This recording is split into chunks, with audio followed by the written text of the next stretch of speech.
Welcome to how to update the new engine in FaceBot Extreme. Now this is just an engine update. It's not a full update, so it's not going to have any downloads. Just some clicks and a run, and we'll be up and running. So please, let's follow along. If you're a chronic tab opener, please close all of your tabs for tonight's purposes. This is very important. We don't need any of these left open. So go ahead and shut them all, and then come back over to plugins. Click on FV settings. Click on FV updater. Come over to FV settings. Go down to enable disable plugins. Now, you want them all checked. Checked means off. We need all the plugins off. It doesn't have to be both sides, just the first side for this purpose. Go ahead and click on save settings, and then go ahead and just click out of there. Now, I'm recording this on New Year's Eve, so I don't have the update yet, but tomorrow right here it will say in red update. At least I think it's red. I'm sorry, I apologize, I can't remember. Go ahead and click on it. It will say update. Then you will come to a page that looks something like this. Only it'll have a bunch of red in it. Don't worry, that's meaning that they're changing the files. Come down to return to plugin page. Come down to FV open updater. Click on update. Mind you, it will say update here tomorrow also. And you will come up with another page. It looks like this with red in it. Click on return to plugin page. Go ahead and close that. Now, what we need to do is come down and click on FV open updater. And ta-da! A new open updater. All the plugins are going to be in one section now. The plugins that used to be in FV updater will be right here. The FV ones with satellite manager, this is what are known as supported plugs. And then the third party or glitch plugins will be over here in this section.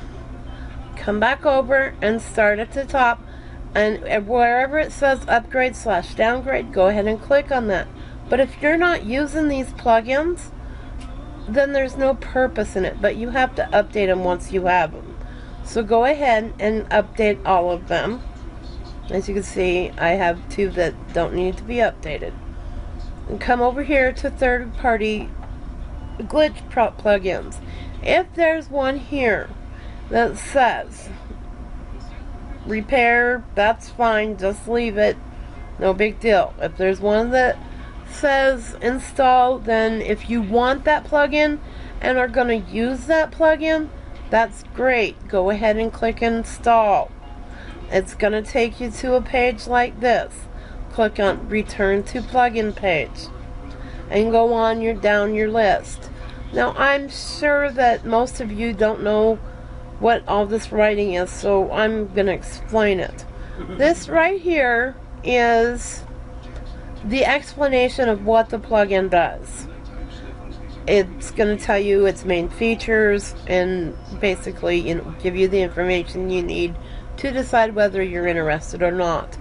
You come over here and click on change log. It's going to tell you what changed in each version of the plugin. See, this one was a base, and then we have the update, and it explains what the update did.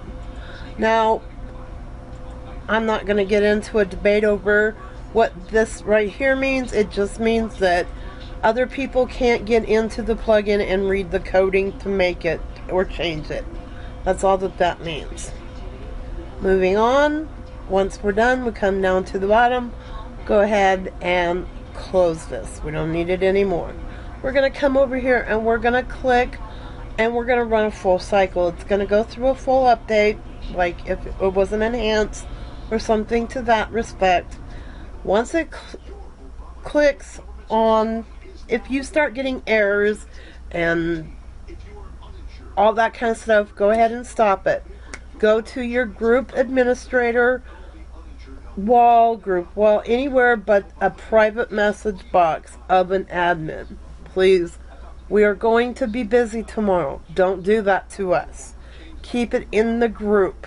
It's very important. Or wherever you happen to see this video, that's fine. But please, keep it out of private messages unless told to do so. It's an important thing for tomorrow because it's going to be very chaotic. So once you're done, and if you haven't had any problems, then you can just go ahead